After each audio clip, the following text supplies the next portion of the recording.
Tein tuossa video, kun kuvasin nuo luppoajat vaan, mutta taas uusi. Tuohan on hyvä nyt tänään. Ja tämmönen pyörä. Tiettävästi ennen minua tällä on jo ajettu 25 000 ja minä oon ajanut sillä 60 000, että siinä on olisiko se 6 volttia, fyysistä volttia ollut, niin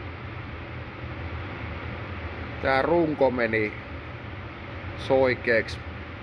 Tai ehkä tämähän kantikassa tää on vieläkin, mutta ei oo suora. Pitäis tuohon taistella jotakin, niin ois varmempi olo. Tää on niin ruosteessakin, että tää katkee hetkenä minä hyvänsä. Se oli tuo akku vissiin yrittänyt pihalle tulla. Tuohon mahtuu aika iso akku. Otetaan ilman firman mainoksia tää lattiata vasten. Tuollahan näkyy noita kaiken näköistä. Niin tuommoinen akkutehtaa. 400 kennonen akku, niin se halusi pihalle sieltä. Kai se on pojalla kiire, kato, jos pysähtyy, niin se vielä haluaa. Silloin se 60 000 ajettu ja vielä moitteettomassa kunnossa,